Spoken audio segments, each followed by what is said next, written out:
Hey, good morning again, everyone. We're back. We're back again, yes. Look, we're wearing the same clothes as we did last week, too. It's amazing. We love our outfits so much. Well, we're glad to be here again. I hope you've noticed our sound has been better last week and this week.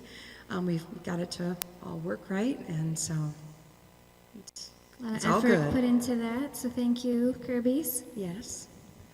So we hope everybody's doing well, and if you'd like to join in with us today, our first song is going to be God of Wonders.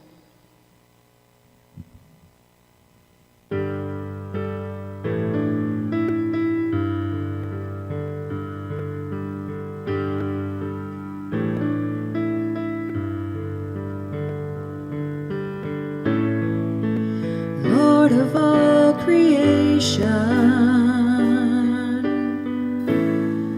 of water, earth, and sky, the heavens are your tabernacle. Glory to the Lord on high, God of wonders beyond our galaxy. You are holy, holy. The universe declares your majesty. You are holy, holy, Lord of heaven and earth. Lord of heaven and earth.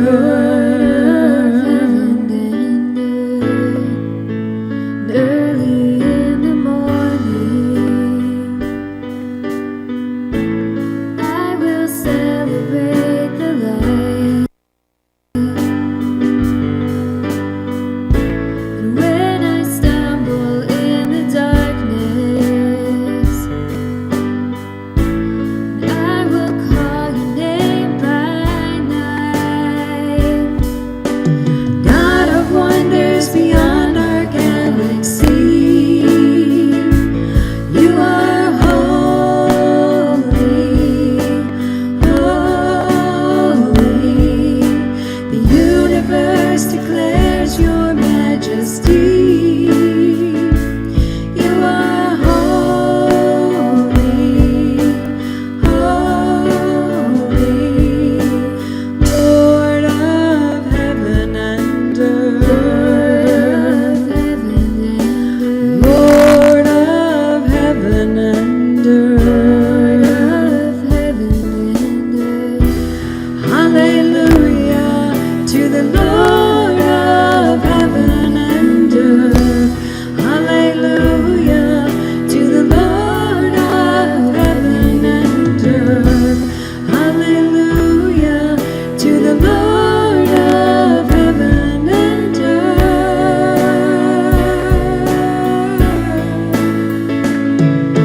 God of wonders beyond our galaxy, you are holy, holy. The universe declares your majesty. You are holy, holy, Lord of heaven and earth. Lord of heaven and earth. Lord of heaven and earth. Lord of heaven and earth.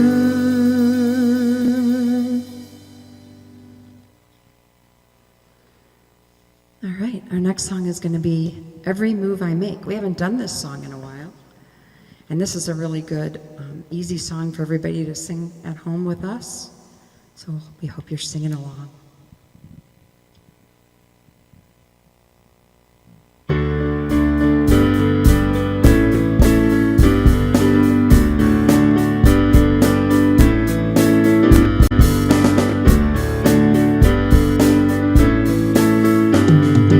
Every move I make in you.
Every move I make, I'm making you.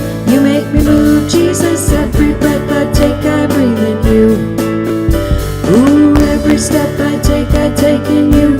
You are my way, Jesus. Every breath I take, I breathe in you. Hey,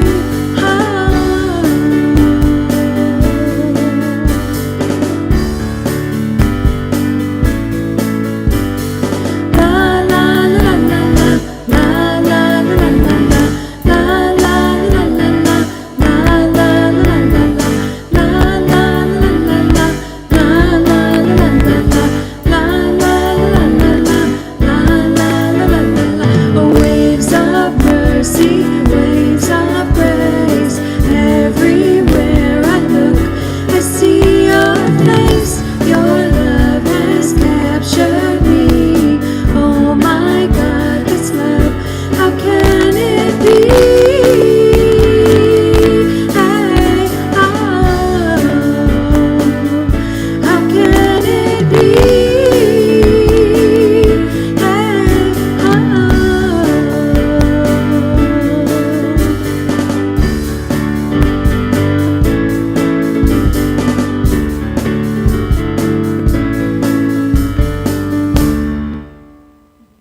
All right. For our last song this morning, we're going to slow it down a little bit and make it a little more prayerful. So we're going to do The Power of Your Love.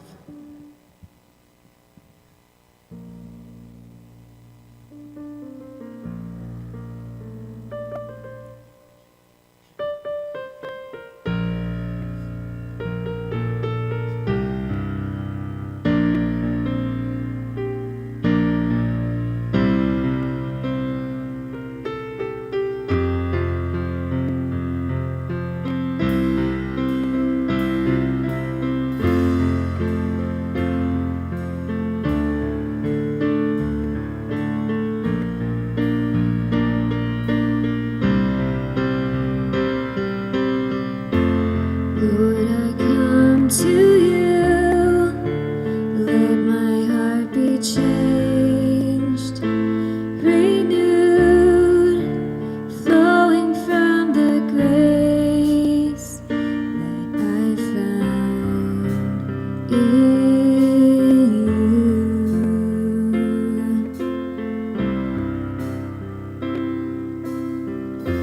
And Lord, I've come to know the weaknesses I see in me. They will be stripped away by the power of your love.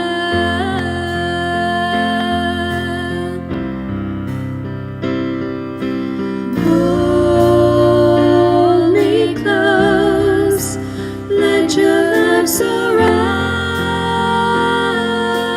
me. Bring me near, draw me to your side. And as I wait, I'll rise up like the eagle, and I will soar with you. Your spirit leads me on in the power of your love.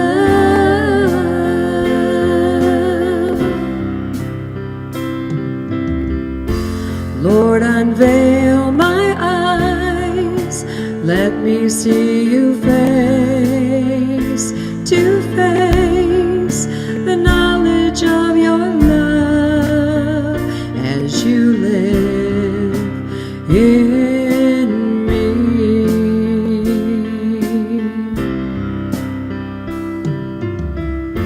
Lord, renew my mind as your will unfolds in my life, in living every day in the power of your love.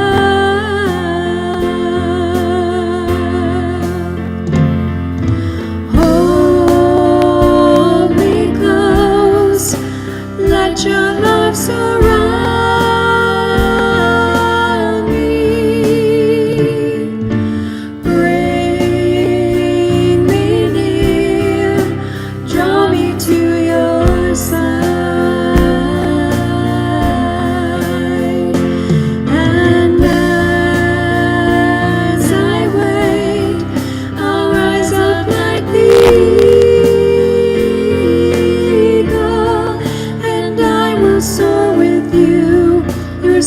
Spirit leads me on in the power of your love.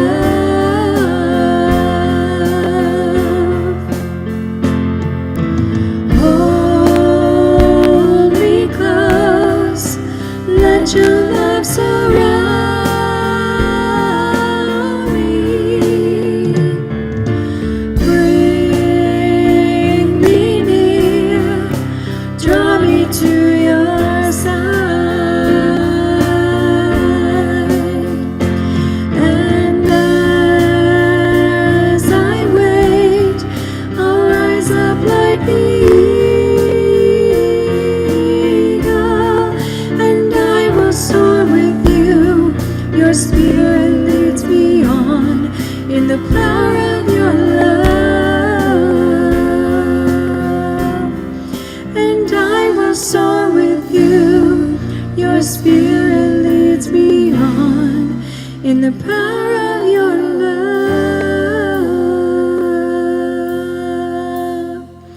And I will soar with you. Your Spirit leads me on in the power of your love.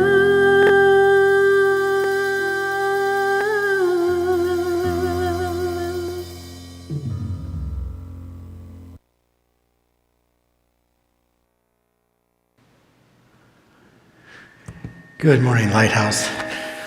I'm just getting a little bit of feedback. Just give us a second here. Happy Mother's Day.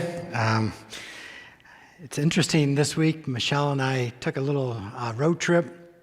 And while I was on the road trip, I was writing my message, and Michelle said, "Are you all done?" And I said, "Yeah, I'm all finished." And she said, "What are you going to preach on Mother's Day?" And I go, "Well, it's not Mother's Day this week, it's next week." And she goes, "No, it's this week." And I said, "No, it's next week." And she goes, "I'm a mother, and I know that Mother's Day is this week." So I kind of laughed to myself and thought, well, I have to redo this message, and had a great time actually last night when we got in, and this morning early writing a two-part message for Mother's Day.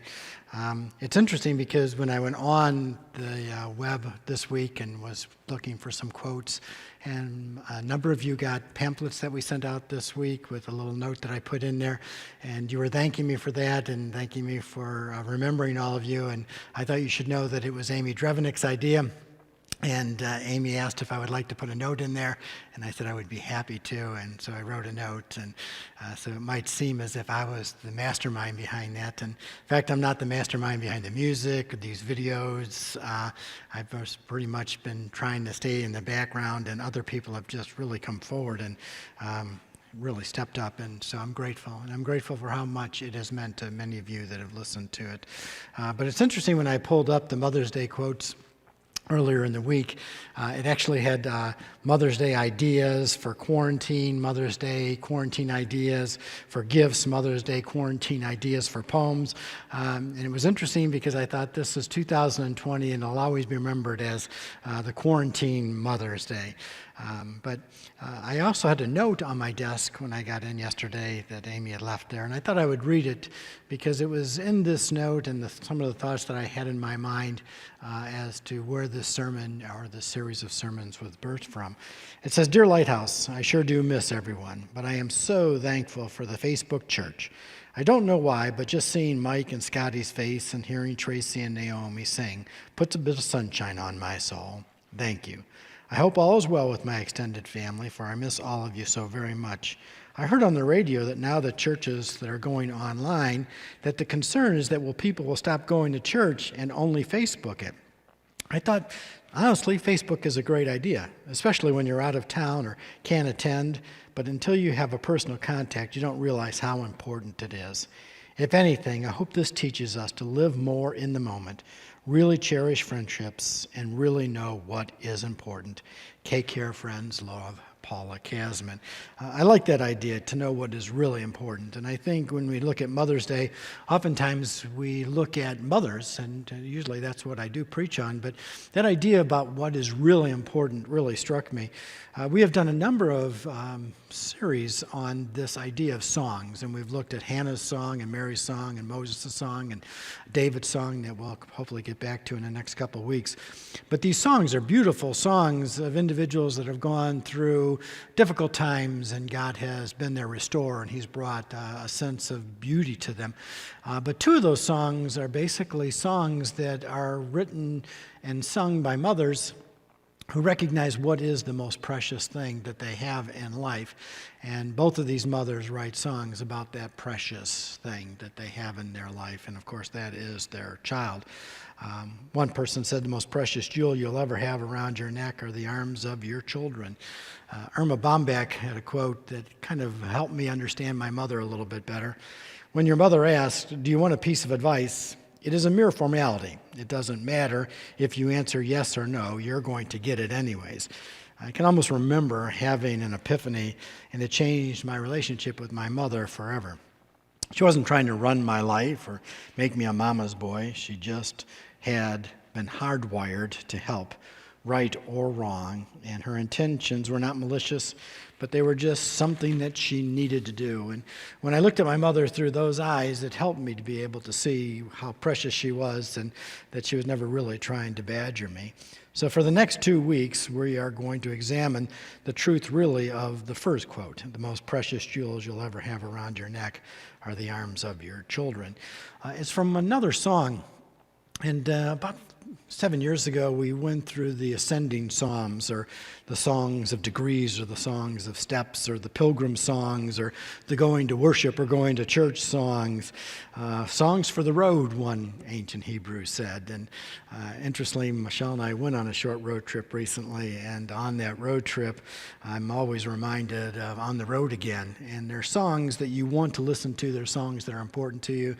When my children were little, or our children were little, and we would go to the Outer Banks, we always started the trip with Born to Run by Bruce Springsteen, and it still has that amazing ability to be able to lift my spirits and bring me to a time where, you work all year long just so that you can have 1 week away on vacation. And even my sisters have told me in later years that those trips really got them through the year. And I think a song has that ability to be able to remind you of those things. The ascending psalms, or the songs on the road again, are Psalm 120 to 134. And what we're going to do is concentrate on one verse in the middle of these psalms, Psalm 127:3. And it says this: Lo, children are an heritage of the Lord. At the center of this playlist is this psalm about the home. It's a reminder that these individuals, as they would sing these psalms, and most individuals feel that they would sing almost all of these psalms, if not all of these psalms, as they were going to on their road trip, so to speak, to Jerusalem for a celebration, whatever it might have been at that period of time. And it's actually songs that remind them that they have been freed. They have been freed from an exile, maybe. They have been freed from a distance of being away from Jerusalem. And I think it's good for us at this period of time, when we somehow or another find ourselves in exile or find ourselves following the demands of social distancing, to think of our homes and to keep the home fires burning with notes and texts and FaceTimes and gifts. And I think that's really what we're trying to do here. As to when we will open up the building again, that is really anybody's guess. I know that there seems to be some thoughts out there that we can, and some churches have. I'm just a little bit concerned about a number of those issues, whether or not some people wear masks, some people don't, and all the different difficulties and ideas that are being presented in society today, and surely in church life today. And so I've kind of just followed the idea that I'm going to watch the major denominations, who have a lot of money, a lot of attorneys, and a lot of different thoughts as to what is the correct way to do. And even though we don't necessarily usually follow them, in this case I think it's good. So we're just going to kind of follow along with them and see how that works. And then once we open up, it'll be a grand and glorious celebration. When we take a look at Lo, the children are the heritage of the Lord, the song before this talks about Jehovah as the restorer of the pilgrim, and the restorer of their cities, and restorers of their place of worship. I think for us, I can't wait. I was listening to the singers this morning as Scott was getting everything ready, and I thought, what will be the song that we will open up our service to, and how exciting that will be. And I'm wondering if some of you are writing songs. Some of you are at the place where you're looking at this and somehow or another thoughts are coming into your mind, or melodies might be coming into your mind. And this is something that you're too looking forward to, as Paula in her note to me. But I think there is this restoration of fellowship that we are all looking forward to. I think the idea that human touch is very much a part of the love language of life, and how much we truly need that in our life right now. The psalm that follows, Psalm 127, is pretty much celebrating Jehovah as the keeper of the pilgrim's home. And the idea in that psalm is that it's a godly home, it's a godly person, it's a godly city, it's a godly nation, and how important these things are. But today's song or verse celebrates the source of our joy as the maker of the home. And right in the middle of this song, we would hear this line, "Lo, children are a heritage of the Lord." The verses that precede this talk about things that we talk about often in life, but there are things that are all really based upon what the idea of a heritage is. And when you look at the first 3 verses, they talk about houses being built, God building houses, God building cities, God guarding cities, toils being crowned or blessed, and people working real hard in those things. And all of those things are for the true treasure. And the true treasure, of course, is the children that are a heritage of the Lord. So the idea that we're building houses and guarding cities and in fellowship with our toils, and God is a part of this. This is God's will for us to build our houses and to guard our cities and to guard our fellowships and to be with us in the toils of life. God joins with us in all of these things for this one magnificent, priceless gem, and that's children. And I think when we look at Mother's Day, any mother would not want me to be really teaching on their role, but they would be wanting me to teach on what is the true thing of value here. And of course, that is the child. God is our partner who never sleeps, and He carries on all of our works as we sleep and rest in the night, and He brings us when we wake up in the morning into this fullness of joy. And all of this, He tells us in this song, are for the sake of our children. And it is this lo, so to speak, that the psalmist says that grabs our attention to the reason that God guards and builds and toils.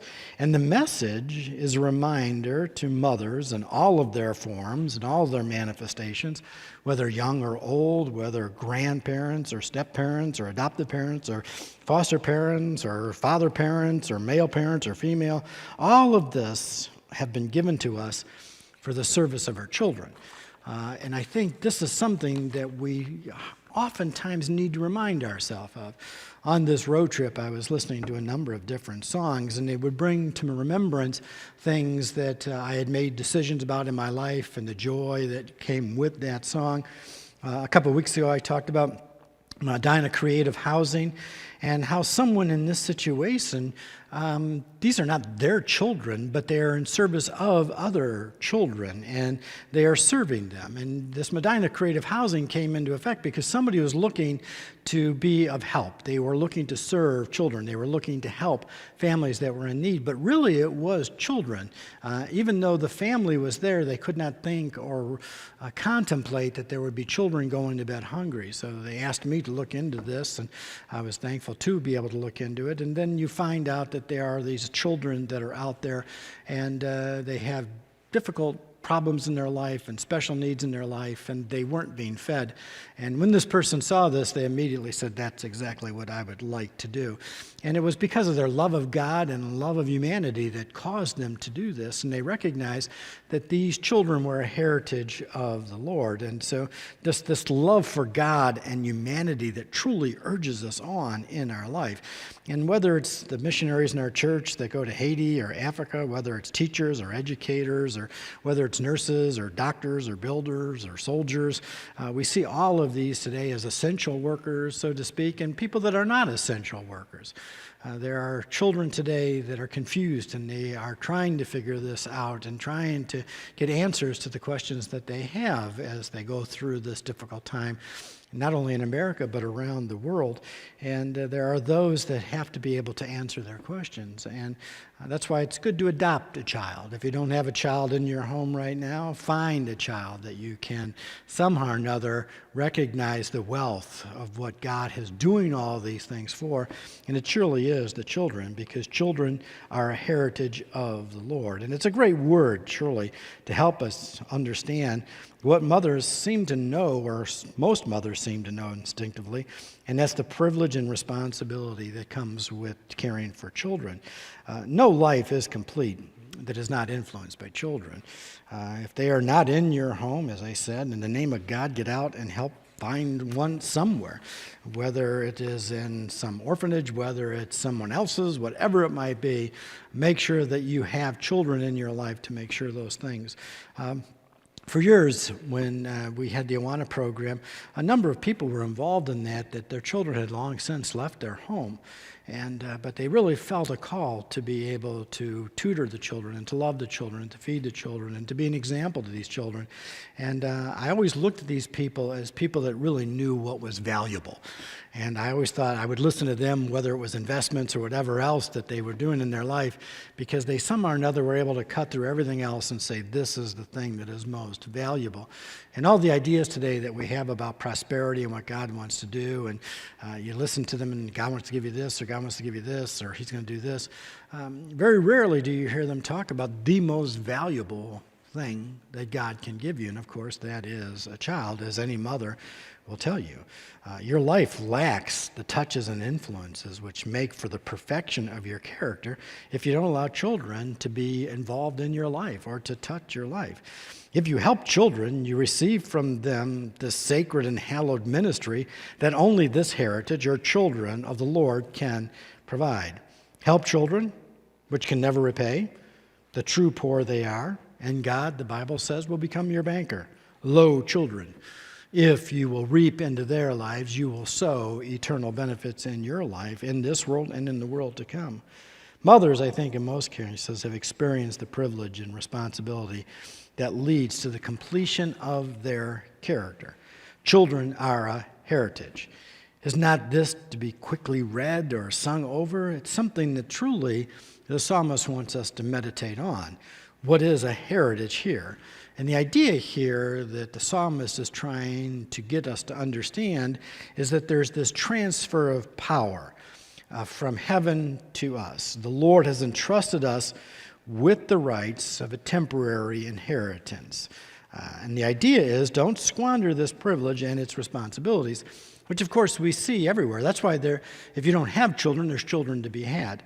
I saw that one of the young men on our Facebook page posted, I think it was a little princess, and so that children would be able to have real hair wigs that are going through cancer treatments. And it was a very touching and beautiful thing for a young man in his 30s to say, this is important. In other words, he is going to be able to minister to these children who can minister things back to him that will perfect his character.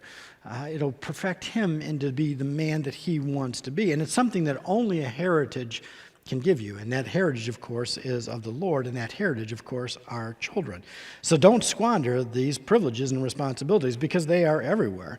Something that you possess, which in itself is priceless. I was on the phone last night with one of my children, and we were talking, and I had so much on my mind. There were so many things that I needed to do, and as I was listening and laughing and enjoying their presence, and they do FaceTime, and of course FaceTime, if I'm looking at my children, is beautiful to look at them, but I'm wondering what's looking back at them, and so the only thing that they will see is this part of my head and up. But as I was listening and laughing with them, and I was also thinking about all the things I had to do, it came into my mind what I was going to preach on. Lo, children are a heritage of the Lord, and how important this priceless gift is to my wife and to myself. We can inherit this wealth. It's a heritage from the Lord.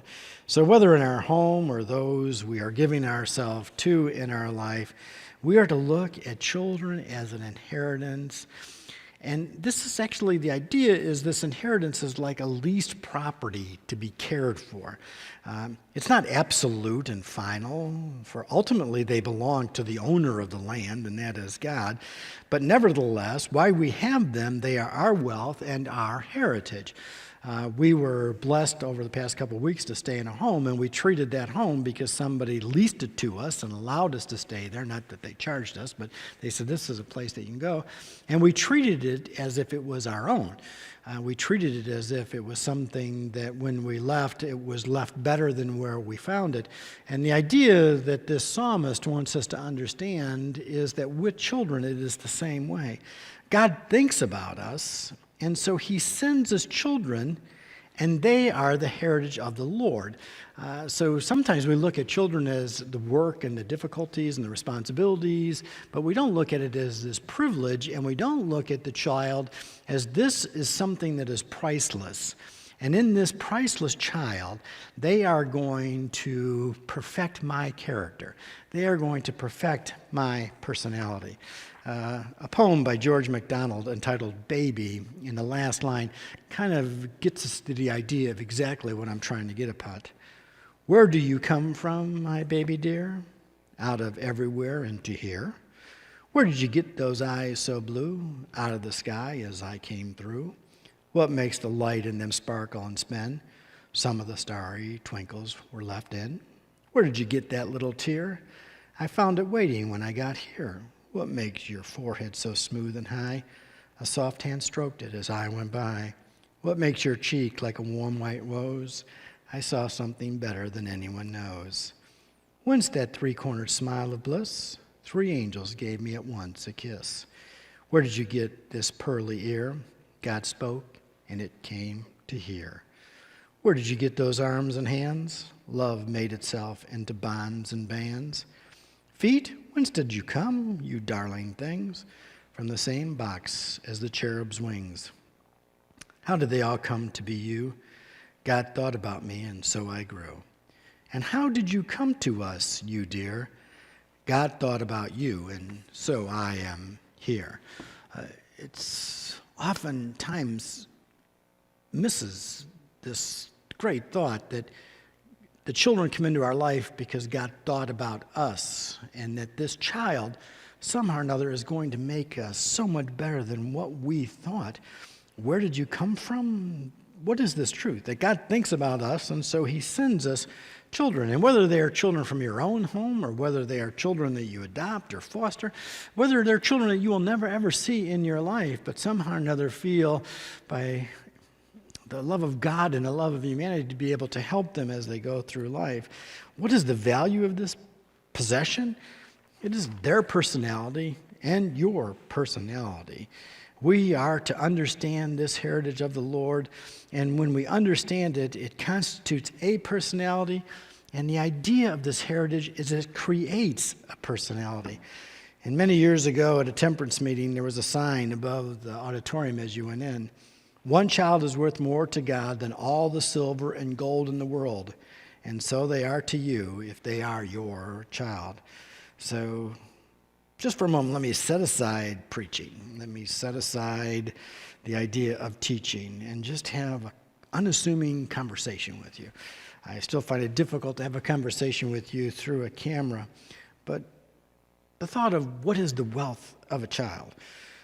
When we were driving home, we were driving through the mountains, and landscapes and mountain ranges were just beautiful, and you just couldn't wait maybe for something to open up so that you could see it different. But what is the wealth of a child? What flower or stone or mountain landscape can flash with the brilliance of a child? We were sent a cute little video of our grandchildren walking around with an umbrella singing "Rain, Rain, Go Away." And it was that Michelle played over and over and over again in the car drive on the way home. And it flashed far more brilliant than anything that we saw. What piece of art compares to a child physically? What fascination is there to a child's mentality? What in the World Wide Web is more charmingly entrancing as to watch a child open its mind, listen to its questions, observe its quaint mannerisms? and be rebuked over and over again by their unerring wisdom to be able to see life the way that we would hope we would be able to see it. The children, your heritage, are the true wealth that we have this Mother's Day. By comparison, all the other things you've been entrusted with or possess are as nothing. For children are a heritage of the Lord, the most sacred, wonderful, and precious wealth that can ever come into a human's possession. And they are everywhere, just looking to be recognized. I have the pleasure of pastoring the church and the joy of seeing children, and the joy of seeing children see me and I recognize their worth. I recognize that you are priceless. And each one is priceless in their own way, each one with their own truly unique personality. But the heritage is more than their unique personality. Somehow or another, they create a personality as no other inheritance can. Like if you get an inheritance of wealth, it creates a personality. If you get an inheritance of land, it will create something about your personality. But a child creates something completely different. They call forth in us the highest virtues that we can actually imagine in our life. We will be like the highest thing if we will just answer the call to what they want from us. Christ tells us, "Be ye perfect as my Father in heaven is perfect." And personally, I really do believe that those children train us more than we train them. And they are bringing out the best in us. I surely try not to be dogmatic in my life, since I find myself, like Paul and so many others, given to weakness, changes, and failure. But I was reminded quite recently how the tables were turned in the training process. My experience is that God not only means for us to train them, but mostly that they will train and perfect us. I think every mother knows of what I speak here. We are responsible for these children, and what they do for us is beyond our wildest imaginations. As we were driving home, Michelle's car has Sirius radio, so we were listening to different stations, and of course I have a lot of classic stations. And two of the classic stations that I listened to were temporarily given over to some bands, and one of those bands was Led Zeppelin, and so I was like flicking through, and Stairway to Heaven came on. And so we were listening to that, and I told Michelle the story of how my children helped me to be able to understand the beauty of music in a way that I would never have been able to understand the beauty of music, and to listen to music in a way that I never listened to music before. And I had mentioned to Scott and Stephen one time, how come there's no cover bands really doing Led Zeppelin? And they said, because they're too good for a cover band to cover. And I'm sure there are probably some bands out there that are able to do it.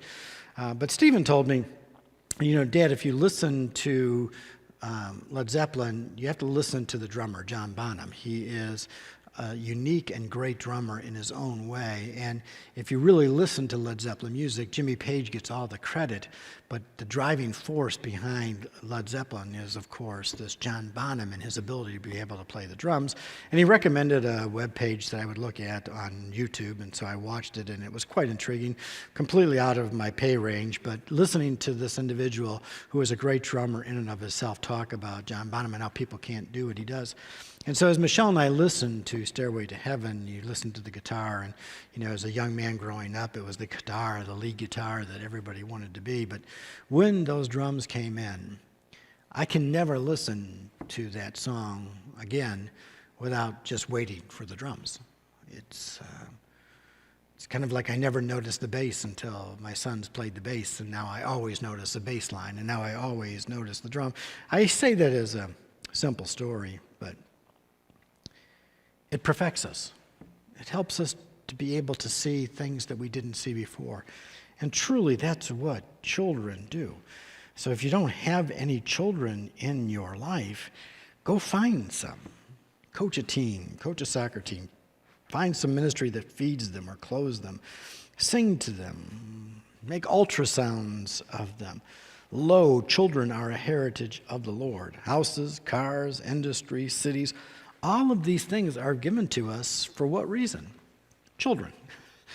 Not given to us for any other. If you use them for any other reason other than children, you are polluting their purpose. A child demands your faith in them, do they not? Their confidence or your confidence in their ability. They demand this from you. They want you to have faith in him. A child fans your hopes, their expectations. They want to know that their expectations can be realized. And so you are their source of hope. So you're their source of faith. You're their source of hope.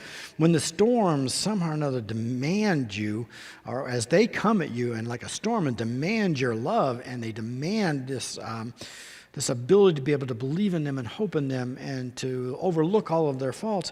These are the greatest virtues that we know, the greatest things, and they're all brought about by a child, and they are creating your personality. Surely I would never be the man. Michelle would never be the woman that she is in life if we did not have those children and the other children that they would bring into our life and all the children that we have known throughout a lifetime in ministry at Lighthouse Bible Church. They call again and again and again. It just never ends. It's this constant thing of faith, hope, and love. And if we listen to their call, they demand it, and they'll never stop demanding it. A child will never stop demanding that you grow and that you perfect. They're not somehow or another judging you or anything like that. They're just demanding this of you. They're demanding that you become perfect. They're demanding that your personality it's such a beautiful thing that people will see that that's truly the type of person that I would want to be.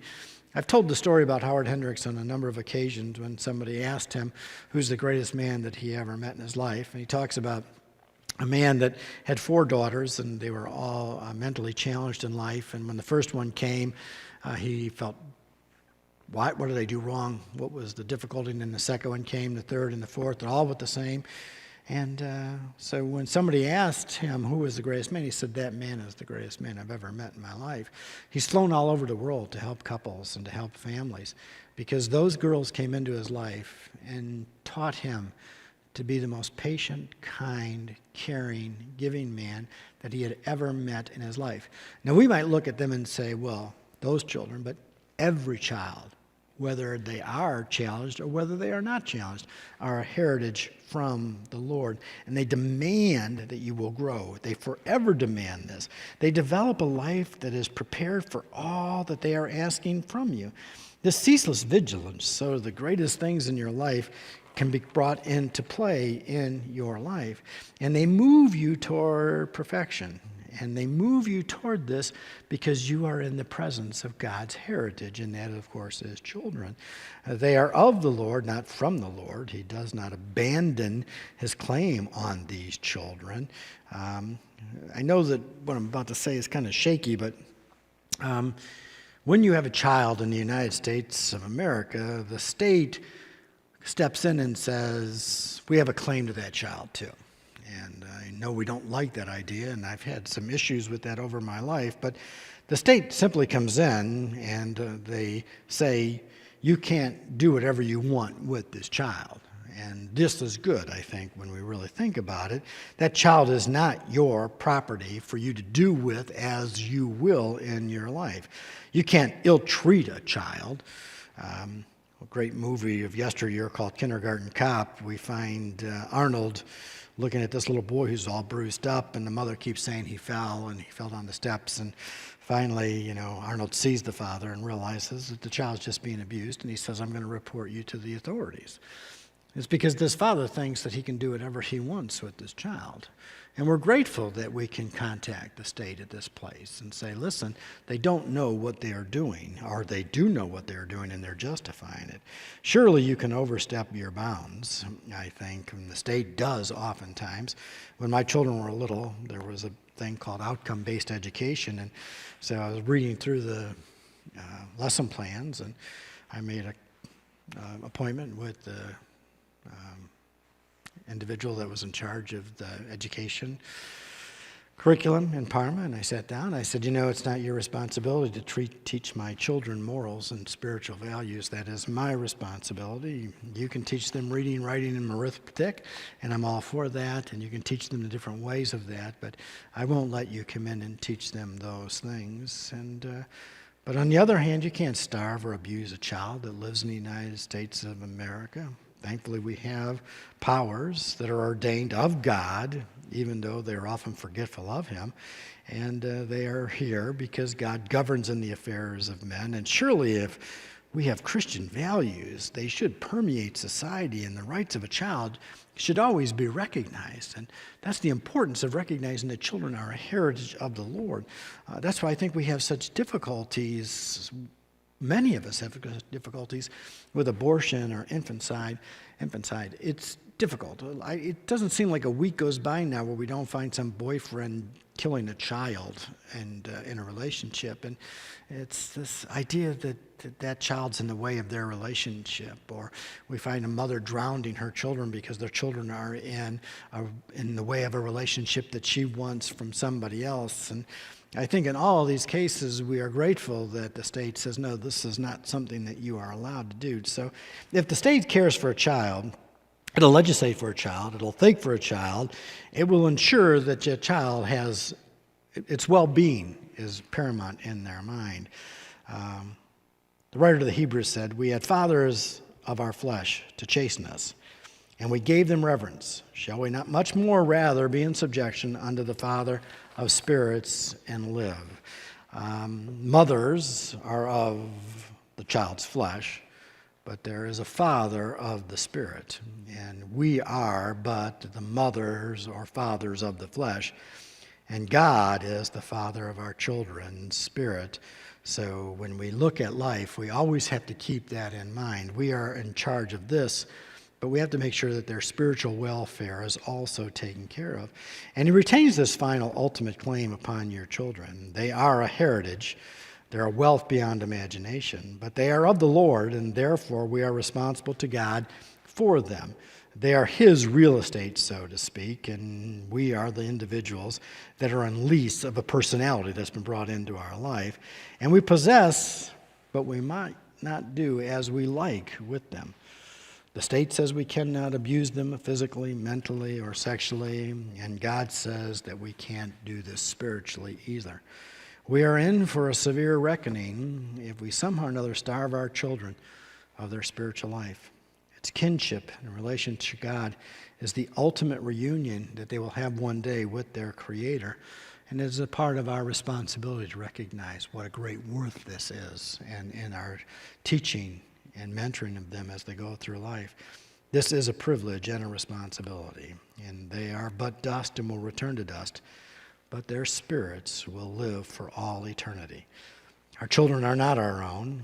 We thank God for each day that this loan has been given to us, but ultimately God will reclaim those that are his. And so hopefully on this Mother's Day, you'll be able to remind yourself of this treasure that you have. I know the difficulties of being in homes and all being locked up and how this can be stressful. But the idea of these songs are to get us out of our doldrums, to get us out of somehow a fog, and to bring light. And as we go through this quarantine and social distancing, recognize that these children still need hugs and kisses. They still need the joy of being known by others as of great worth. If a child knows that you look at them as the greatest treasure in your life and in your lifetime, they will recognize this, and they will bring out of you faith, hope, and love. They will bring out in you the best of who you are, and you can become the personality that God will be able to use in the life of others. So as we close today, next week we'll look at how important when you go through this possession of children and this heritage, how important appreciation is, and how important when the psalmist says, lo, children are heritage of the Lord, how important it is for us to put appreciation into this basket with this idea that we have this great possession. And so 2020, I would hope in the next few months that we'll be able to enjoy the presence of each other, and that we'll be able to have children running around in the building again, and we'll hear voices screaming and yelling.